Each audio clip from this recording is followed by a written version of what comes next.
te hice valiente, le dijo Dios a Josué.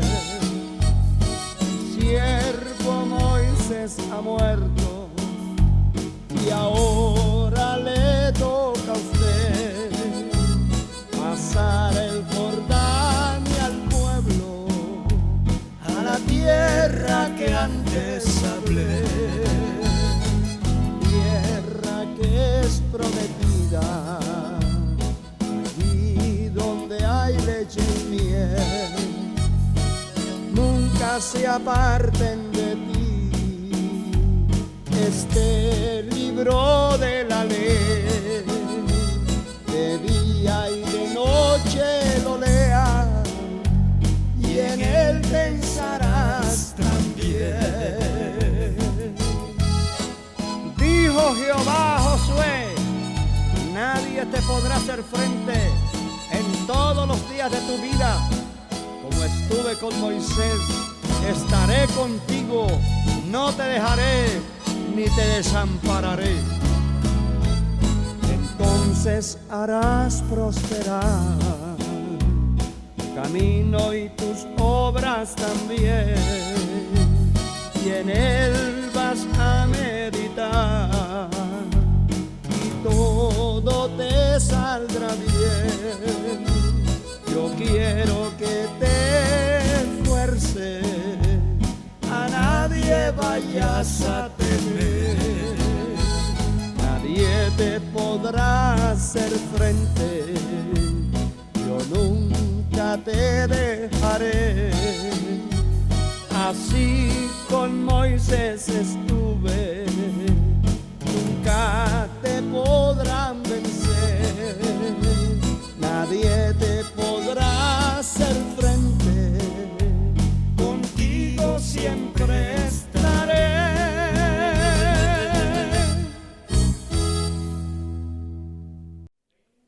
Escribe al ángel de la iglesia en Éfeso, el que tiene las 7 estrellas en su diestra, el que anda en medio de los 7 candeleros de oro, dice esto. Vamos.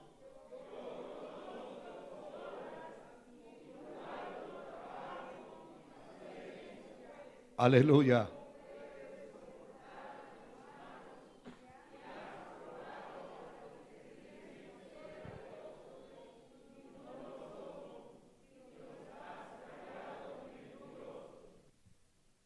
Has sufrido y has tenido paciencia y has trabajado arduamente por amor de mi nombre y no has desmayado. Pero tengo contra ti que has dejado tu primer amor. Recuerda por tanto de dónde has caído. Arrepiéntete y haz las primeras obras. Pues si no, vendré pronto a ti y quitaré tu candelero de tu lugar si no te hubieres arrepentido. Pero tienes esto, que aborreces las obras de los nicolaítas, las cuales yo también aborrezco. El que tiene oído, oiga lo que el Espíritu dice a las iglesias. Al que venciere le daré a comer del árbol de la vida, el cual está en medio del paraíso de Dios. Tome su lugar alabando al Señor con alegría, con gozo. Bendito sea Dios.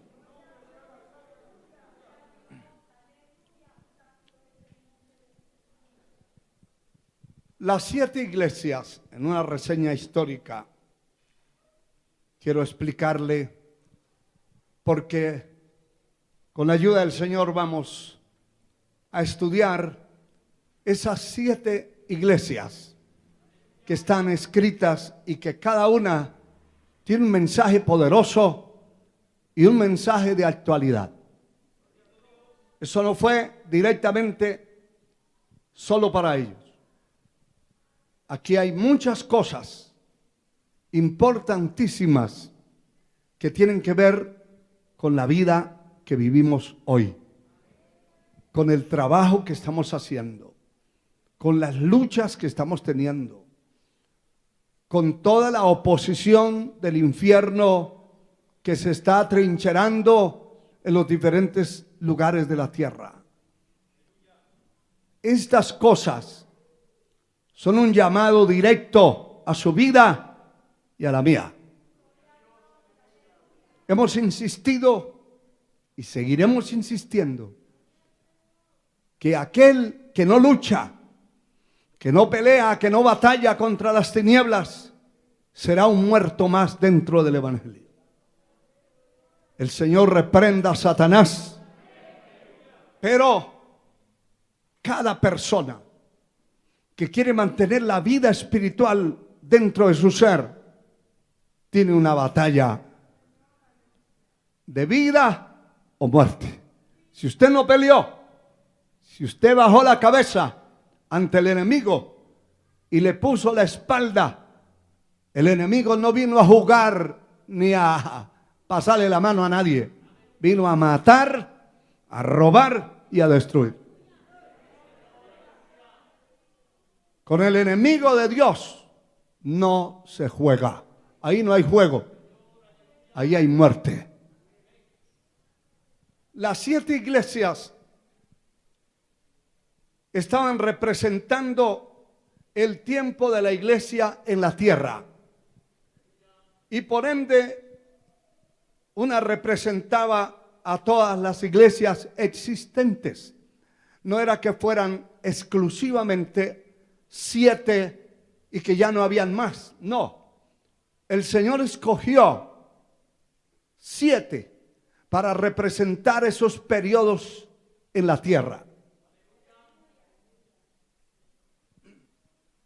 Estos periodos eran según el tiempo de su existencia y el tiempo que representaba a la iglesia del Señor sobre la tierra. Estaban ubicados donde actualmente forma parte Turquía. Éfeso era como el centro o la capital de Asia y uno de los centros del comercio, de la industria principales. Era también un gran centro idolátrico. Hemos oído muchas veces de una diosa llamada Diana. Y esa diosa precisamente era la diosa de los efesios. Era un demonio, pero lo adoraban. Era un centro idolátrico y también era conocida como la feria de las vanidades. Allí, en esa feria que le celebraban a ese demonio, llegaban todas las carrozas, desfiles, reinados y todo lo que se llamaba vanidad. Allí entraban a exponer en desfiles, en mucha pompa, en la celebración de ese ídolo abominable. Algo parecido es en la actualidad. Hay ferias que le celebran a los ídolos. Y el ídolo de la región, de la ciudad, del pueblo, de la aldea, sacan una estatua a correr por las calles o por la aldea y la gente va detrás. Pero detrás de eso hay licor, hay droga, hay prostitución, hay descarrío, hay violaciones, fornicación, adulterio, de toda porquería, porque son ídolos abominables a quienes se les está celebrando fiestas, reconocimiento de lo que no son. De esa antigua ciudad tan populosa y tan grande, tan atractiva para el Asia Menor, esa solo quedan un montón de escombros y una pequeña aldea que pertenece a Turquía. Eso es lo que manifiesta la historia. Éfeso significa deseable o codiciable. Y hermano y hermana, toda congregación, toda congregación que busca a Dios, que honra la palabra de Dios y que la gente vive en santidad y pureza, es una iglesia codiciable, definitivamente. Lo que no se puede codiciar es una iglesia muerta. Yo creo que nadie codicia a un muerto, porque los muertos hieden. Se murió y hay que sepultarlo. Ya es insoportable. Pero toda iglesia, toda congregación que honra la palabra, que busca a Dios, que tiene el Espíritu de Dios, es una iglesia codiciable, una iglesia santa, sin mancha y sin arruga. Y será deseable.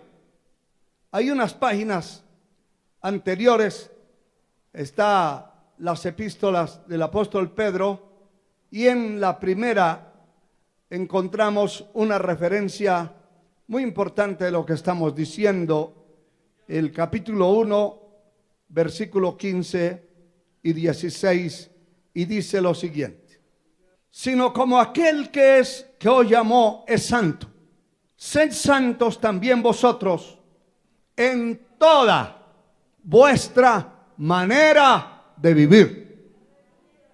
No es santo solo un brazo, ni solo la cabeza, santo en toda vuestra manera de vivir.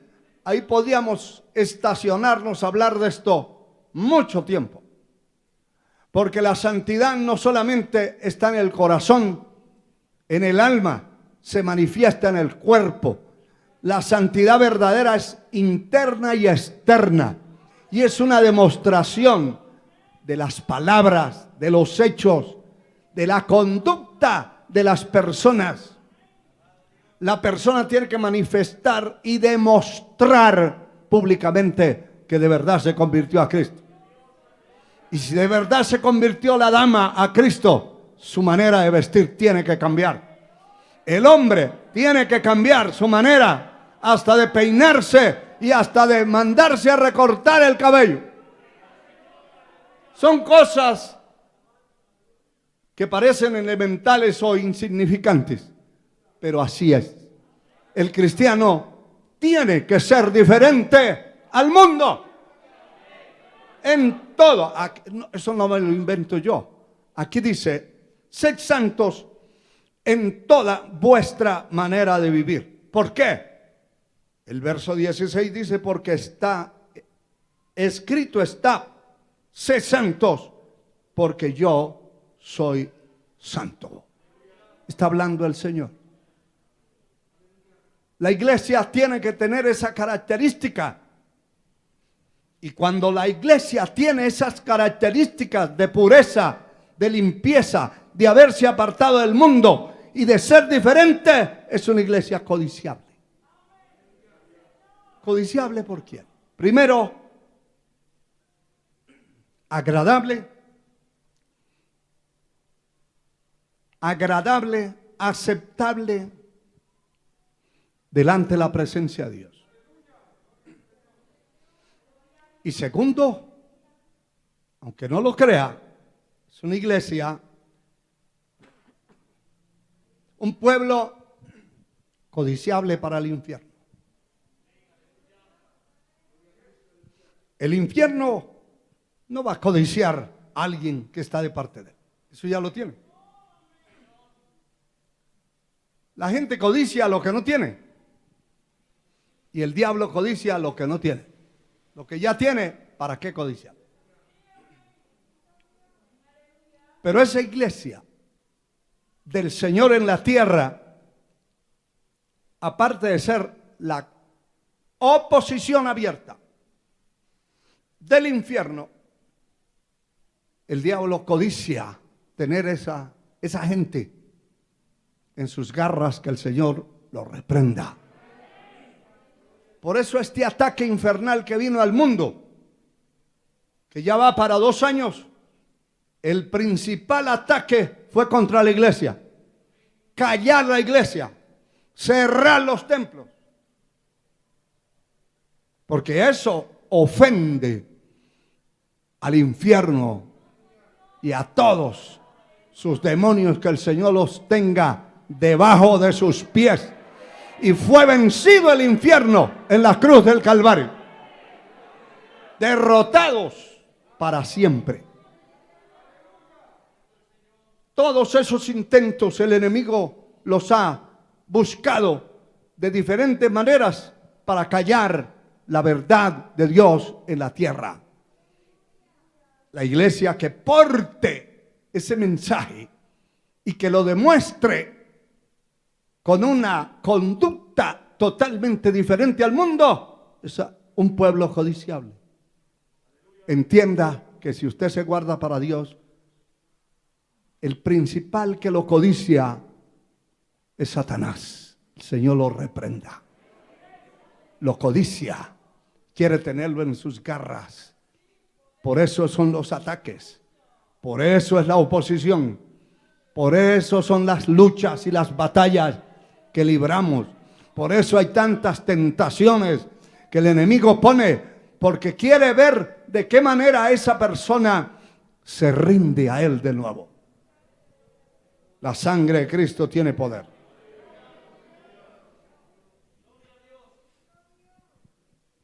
Bendito sea Dios. Esta iglesia representa el tiempo desde Pentecostés hasta el año 100. Ese periodo de tiempo lo representó esta iglesia. Y fue algo codiciable. Nadie puede ignorar que el día de Pentecostés descendió el poder del Espíritu Santo y llenó a miles de personas. Allí, en primer lugar, a cientos de personas que estaban reunidas, pero después eso se expandió como pólvora y se causó un avivamiento, y unos corrían para un lado, otros para otro, y donde llegaban se encendía el fuego y cubrieron el mundo conocido de aquel entonces con el mensaje de Dios, sin tener los medios de comunicación que tenemos nosotros, sin tener las facilidades que tenemos nosotros. Por eso era una iglesia codiciable. Glorificado sea Dios. Es importante entonces entender que esta iglesia, este pueblo, era definitivamente el objetivo del enemigo. Insisto que si alguien pues ni se congrega y está por ahí todo medio muerto, al enemigo eso pasa desapercibido. Pero póngase usted a buscar a Dios, métase a consagrar su vida para que vea lo que le va a pasar en el camino. Y de hecho que muchos creyentes dicen eso: yo no busco a Dios porque se me vienen todos los problemas. Claro que sí, pero para eso las armas de nuestra milicia no son carnales. son poderosas en Dios para la destrucción de fortalezas. Eso quiere decir que si usted se metió en un terreno movedizo, peligroso, tiene que cuidarse. Tiene que cuidar su entorno. Van a venir situaciones complicadas, pero usted no está solo. No estamos solos. La presencia de Dios está con nosotros. Su sangre nos cubre. Su poder maravilloso llena nuestro ser. Y somos capaces de enfrentar las situaciones porque no estamos solos. No estamos solos y no estamos desarmados. Somos soldados de este ejército celestial y las armas de nuestra milicia no son carnales sino poderosas en Dios para la destrucción de fortalezas. Si usted se deja golpear del enemigo es porque quiere. Usted tiene cómo defenderse. Tiene el poder en las manos. Delegado. No de usted. Eso es delegado. El Señor dijo claramente, os doy potestad, poder de hollar serpientes y escorpiones, de pararse encima del diablo en el nombre de Jesucristo. Demonios de toda clase, serpientes, escorpiones, y añade, y contra toda fuerza del enemigo, y nada os dañará. Si se deja golpear es porque quiere, pero usted tiene las armas de esta milicia en sus manos. Y la oración es un arma poderosa. La palabra de Dios es un arma, es un alimento y es un arma que tiene en sus manos.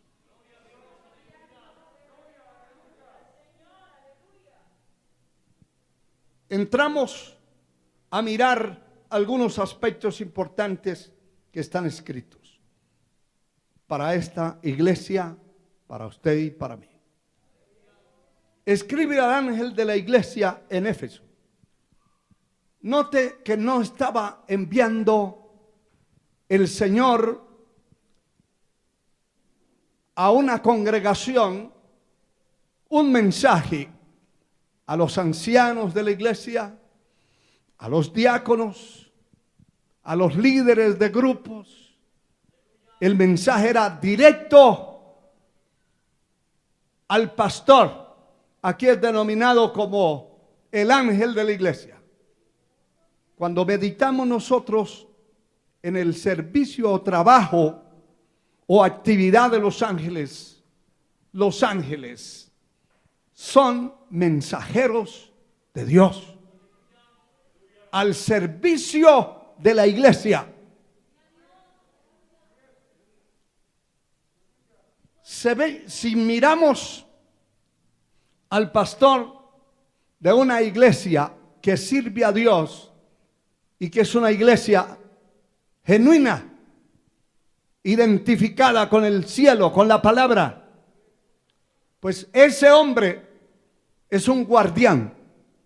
Es visto de muchas maneras, como un centinela, como un atalaya, como un guardia,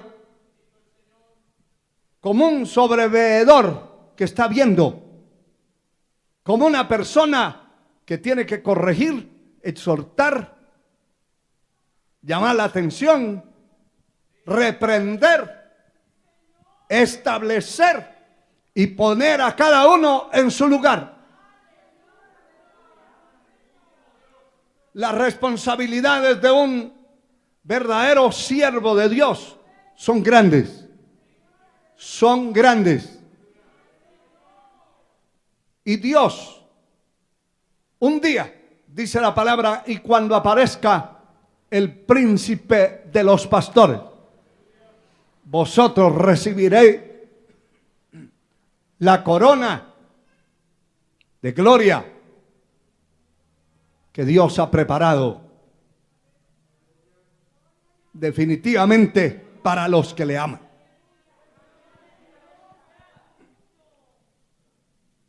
La carta fue escrita al pastor de la iglesia y dice: el que tiene las 7 estrellas en su diestra. Y sus pastores, esos hombres de Dios, son vistos como estrellas. Y eso está claro, porque hay referencias claras, como aparece la palabra en el capítulo 12 del profeta Daniel. Está escrito en el verso 3: y los que enseñan la justicia a las multitudes como las estrellas a perpetua eternidad. No solamente es algo temporal, como estrellas a perpetua eternidad. Esas estrellas, esos personajes tienen que brillar. La función de una estrella es que alumbre, así como el sol. Dios los creó, los formó con un propósito. La función de un hombre, de una mujer de Dios, es que alumbre, no de paludismo ni de anemia. Alumbre con la luz verdadera del cielo que se refleja en él. Somos la luz del mundo. Alabado sea el Señor. Somos la sal de la tierra, pero tenemos una luz que no se puede esconder. Donde usted llega, tiene que haber quien lo detecte, quien se quede viéndolo por lo menos y diga: ese hombre, esa mujer es diferente a los otros. ¿En dónde pueden verificar esto? En su trabajo,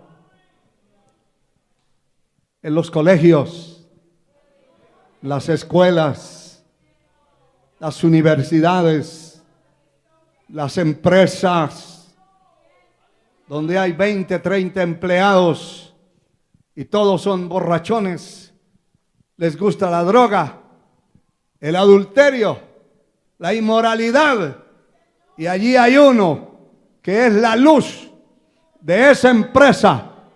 Tiene que dar una demostración como una lámpara encendida, porque ese es el propósito de Dios haberlo puesto ahí. Hay muchas referencias, porque el Señor dice: mis ovejas oyen mi voz y me siguen. Y mis ovejas nadie las arrebata. ¿De dónde? De mi mano. Y mi Padre que me las dio, mayor es que yo. Nadie las arrebata de su mano. Puede levantar sus manos y alabar al Señor. Así el diablo quiera forcejear con usted, quitarle lo que usted tiene, enfrentarlo a usted. Usted no está solo. Hay un poder adentro. Mayor es el que está en mí que el que está en el mundo. Esa fuerza divina que está allí alumbrando, y que no estamos como la hoja de un árbol a la deriva por el viento. El viento la lleva para donde quiere. Usted está en las manos de Dios. Si se ha guardado, si se ha consagrado a Dios, si es una persona que ha dejado el mundo, el pecado, no dude que usted está en las manos de Dios. Cuando el enemigo venga en contra, como río, dice la palabra, Jehová levantará bandera para decirle al diablo: ojo, ese pertenece a mí, ese está en mis manos, a él sea gloria,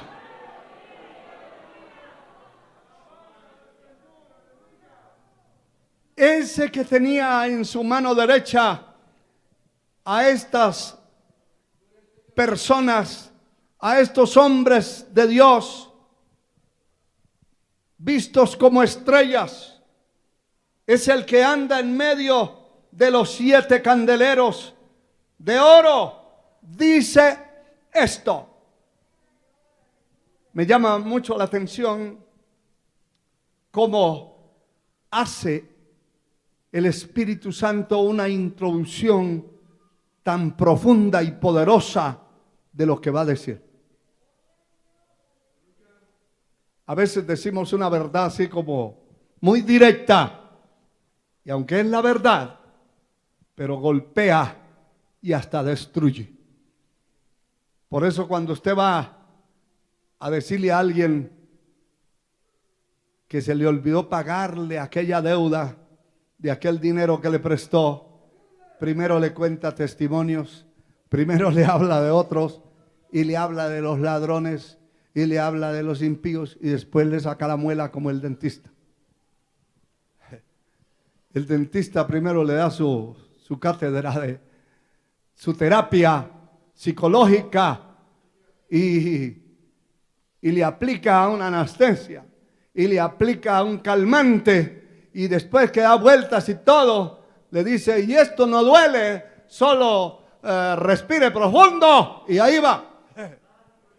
Y al ratito ve usted aquel alicate ya, hermano, aquella tenaza. Bendito sea el Señor.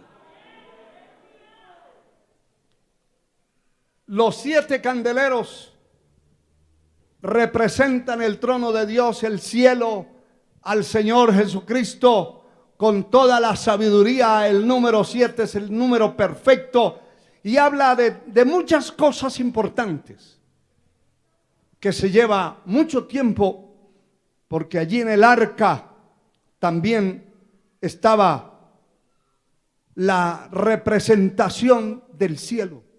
Era como un trono en la tierra. Allí se manifestaba el Señor. Y ese candelero de 7 brazos tenía el aceite y alumbraba. Era la representación del Señor, de la perfección de la luz. Y tiene muchos simbolismos, pero está diciendo el que anda en medio de los 7 candeleros de oro, el que está allí, dice esto. ¿Qué es lo que quiere decir? Empieza diciendo, yo conozco tus obras. ¿Cuántos saben que Dios lo conoce a usted? Yo conozco tus obras, tu arduo trabajo, paciencia. Esto es muy importante, que el Señor conoce mis obras, tus obras, tu trabajo,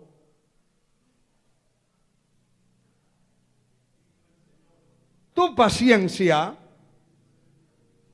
y que no puedes soportar a los malos. Esa es una frase importante. El Señor conoce qué hacemos, cómo andamos y cómo vivimos. El Señor conoce nuestra paciencia, nuestro arduo trabajo, pero también conoce cuando una persona está 100% identificada con el Señor, no soporta el mal. Es decir, nunca será cómplice del mal. Nunca. Siempre enfrentará el mal. Siempre manifestará el mal. Hay padres de familia que no le manifiestan a sus hijos el mal que están haciendo. Así no se conviertan, así no se arrepientan, sea su padre, su tío, su abuelo, quien sea, que no le digo nada porque se enoja, pues tampoco quiero yo verlo cerquita. Si no le agrada lo que yo tengo, tampoco me agrada lo que él es.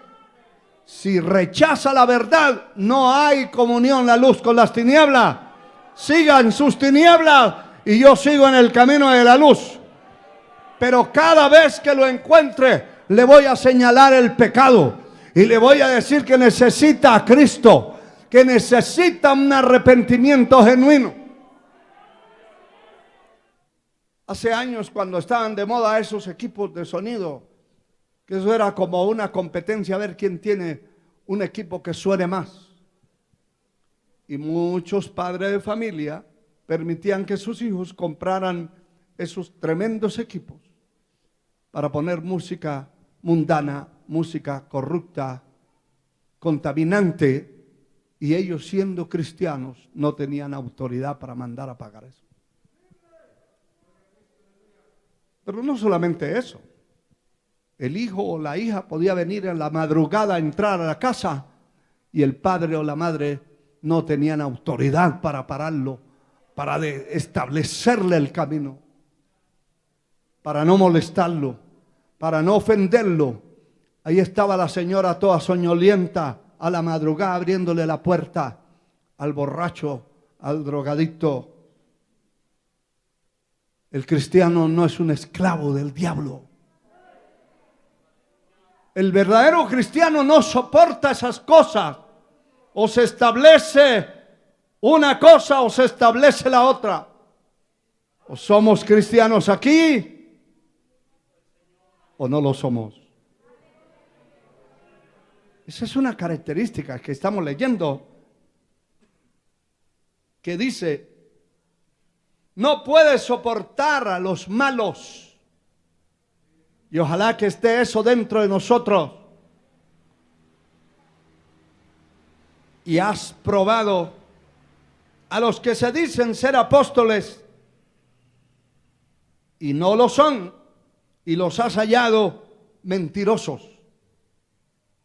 Y esto es importante. Mire para qué tiempo se escribió esto, lo que representa el comienzo de la era cristiana, y ya habían falsos apóstoles. Cuando miremos la iglesia que representa estos tiempos, se asusta uno porque está plagado de esas cosas que manifiesta la palabra de Dios. Es una plaga. Hoy los falsos profetas y falsos apóstoles son una plaga.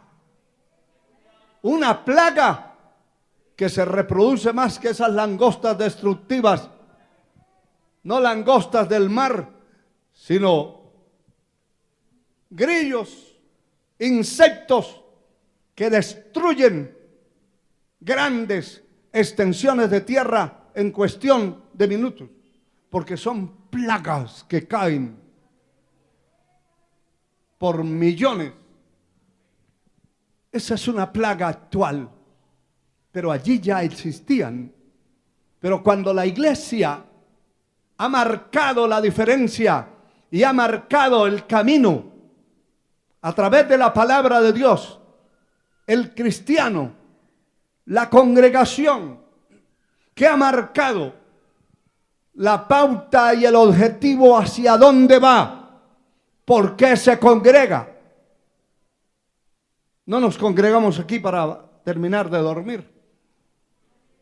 Nos congregamos para perseverar, para fortalecer el alma, fortalecer el espíritu, alimentar ese ser espiritual y ser capaces de enfrentar todos los embates del enemigo que están puestos en el camino, por donde vamos a pasar. Alabado sea el Señor. Alabado sea Dios. Eso es como esa plaga de ese virus regado por todo el mundo. Usted sabe que eso ha golpeado y no es igual Aunque el golpe fue igual de duro, pero depende el organismo de la persona. Así lo tiró, lo revolcó o lo mató. Pero si tenía un organismo fuerte, lo golpeó, pero de ahí no pasó. Espiritualmente así es. Si usted tiene un organismo espiritual fuerte, viene un golpe del enemigo, lo sacude, pero no lo destruye. Siente ese golpe, siente esa oposición del infierno, pero no lo destruye. Si está debilitado espiritualmente, cualquier demonio de bajo rango se le presentó y ya lo echó a perder. Se necesita tener esa vitalidad dentro. Alabado sea el Señor. Cuando la iglesia tiene esa vitalidad, tiene un discernimiento y sabe quién es falso y quién es genuino. Un discernimiento espiritual. Usted sabe quién es un falso profeta y sabe quién es un falso apóstol. El que no tiene ese discernimiento, a todo el que ve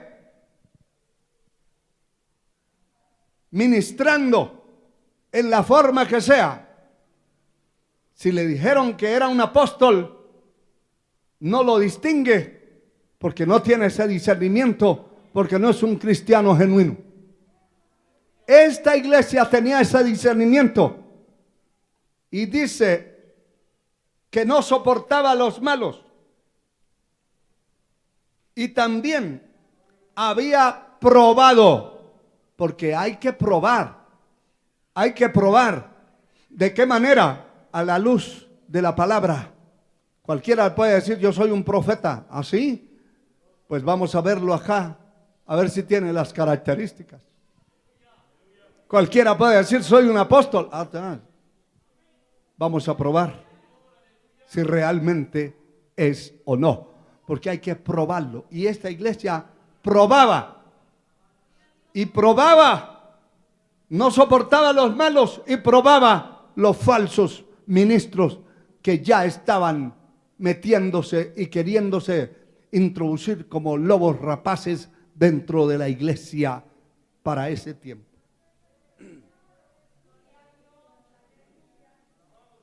Los has probado y el resultado es, los has hallado mentirosos porque eran falsos.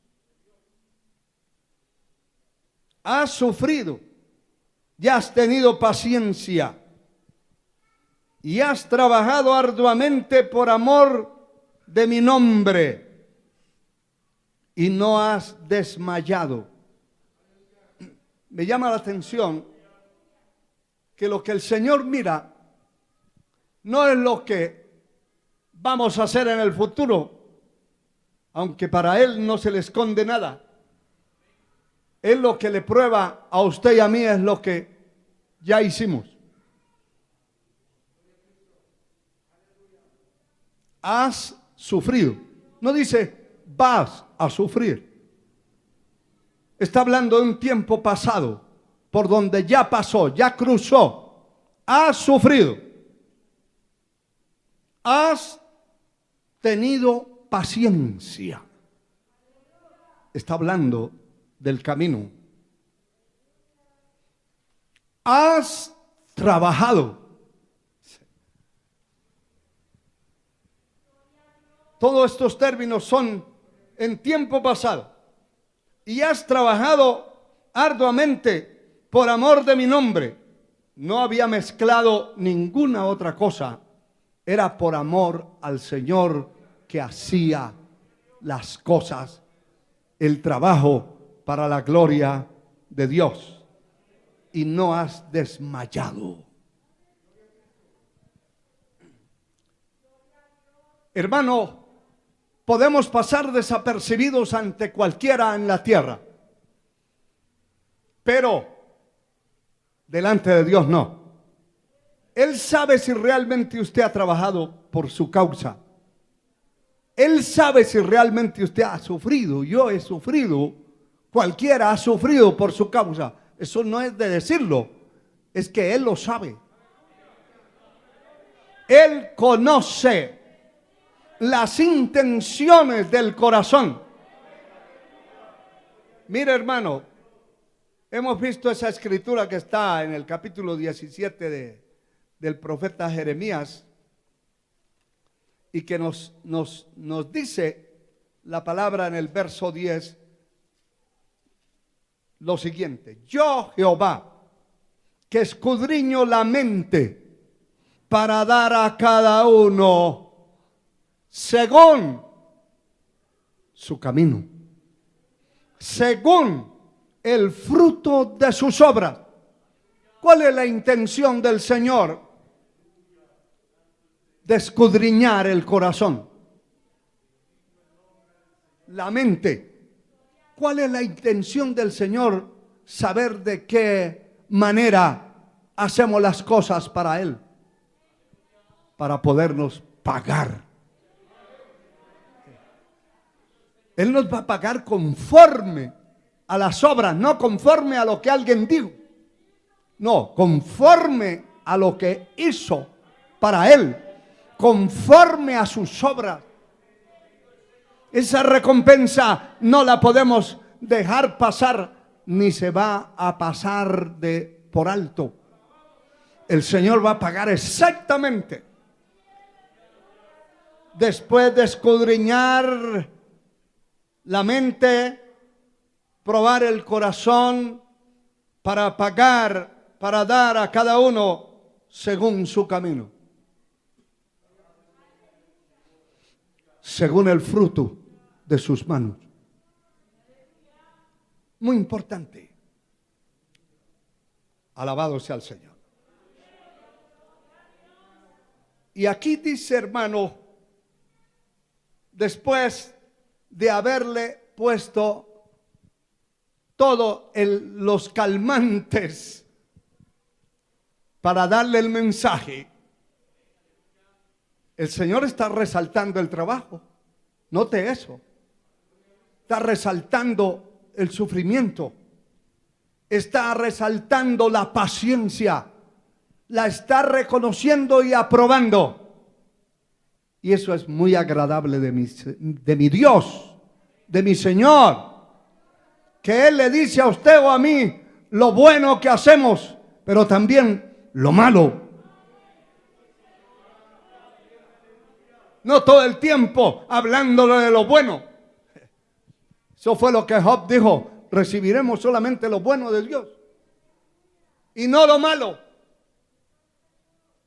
Él le va a enfrentar y le va a decir con sinceridad y conociendo las profundidades de su vida lo que realmente le desagrada. Y mire, hermano, después de haberle dicho que ha trabajado por amor de su nombre arduamente, con esfuerzo, entonces viene y le dice: pero tengo contra ti que has dejado tu primer amor. Tengo contra ti. Y no era una cuestión de broma. Cuando la persona deja de amar al Señor por encima de todas las demás cosas e interpone algo, sea un hijo, sea la esposa, el esposo, el papá o la mamá, que ya resulta ser más importante que Dios, ahí se torció la persona. Y mire, la palabra dice en el capítulo 6 de Deuteronomio, el verso 5, dice la escritura lo siguiente: y amarás a Jehová tu Dios de todo tu corazón y de toda tu alma y con todas tus fuerzas. Usted dirá, pero eso fue en el Antiguo Testamento. Ahora las cosas han cambiado y no se puede amar a Dios de esa manera. Busque lo que está escrito en Mateo 22, 37, lo que Dios le habla a aquel hombre que vino a preguntarle al Señor. Alabado sea Dios. El verso 36 dice que uno de los intérpretes de la ley preguntó por tentarle diciendo: Maestro, ¿cuál es el gran mandamiento en la ley? ¿Sabe? Que ellos creían que el Señor le iba a decir: el sábado hay que guardarlo. No, el Señor se cansó de tantas lunas nuevas, de tantas celebraciones de sábados, de tantos sacrificios. Y a través del profeta Isaías y el profeta Ezequiel y el profeta Jeremías les habló, hermano, al pueblo de una forma directa, dura. Pero a través del profeta Isaías dice: las lunas nuevas, todas las celebraciones, las tiene aborrecidas mi alma. Son gravosas para mí y no las puedo soportar. Entonces ellos pensaron: pregúntele, ¿cuál es el gran mandamiento?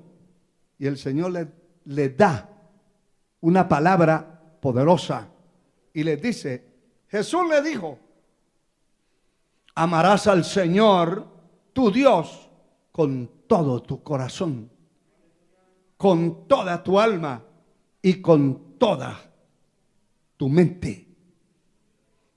¿Sabe usted que ese es el verdadero amor hacia Dios? Cuando una persona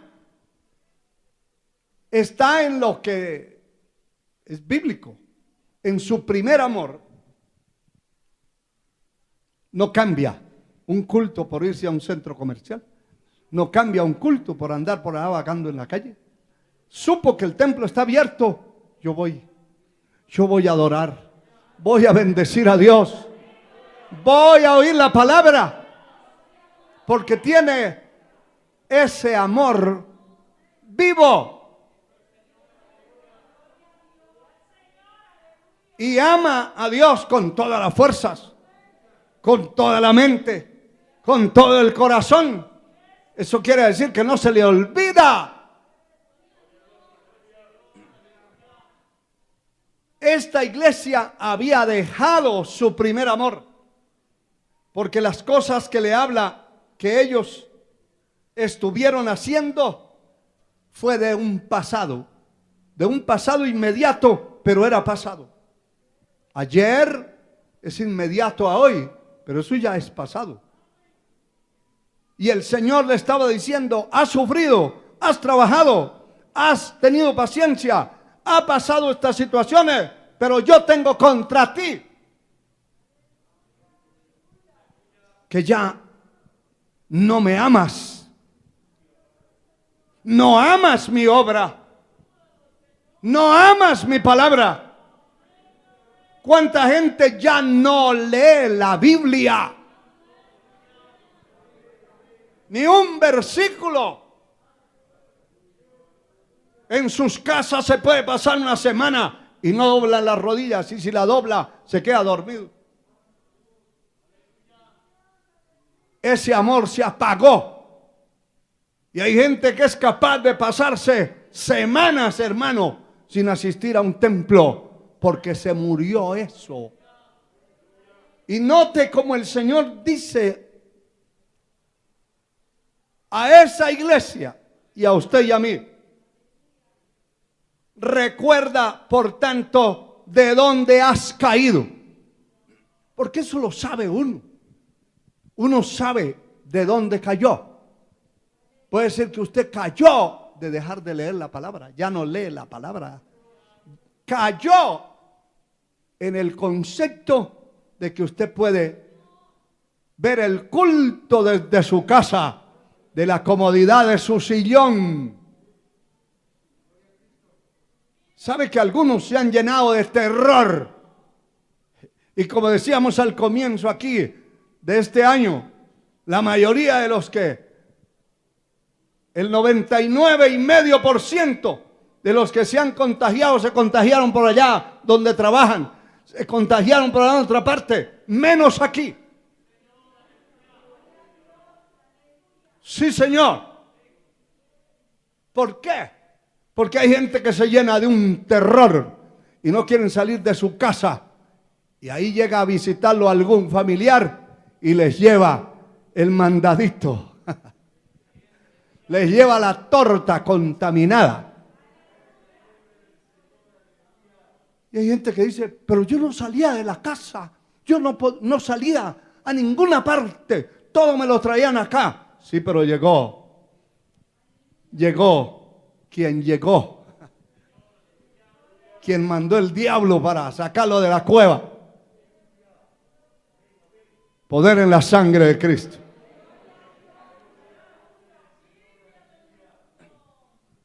Porque no es la fuerza del mundo. Ya vimos uno de estos días, para no mencionar el día, un estudio de la palabra, de lo que realmente es importante en mi vida, en mi ser. Que el reino de los cielos no es comida ni bebida. Que el reino de los cielos no consiste en la abundancia de los bienes que posee. Que el reino de los cielos no se trata de tener o no tener aquí cosas materiales. Que el reino de los cielos es justicia, es paz, es gozo, es alegría. Y si amo a Dios, yo no puedo quedarme pudiendo asistir, metido en la casa, pudiendo asistir. Ahora, si está enfermo, recupérese allá. Pero pudiendo asistir, no puedo quedarme por miedo, por terror. No llega al templo, pero sí se va al centro comercial. No llega al templo, pero sí se va a meter al supermercado.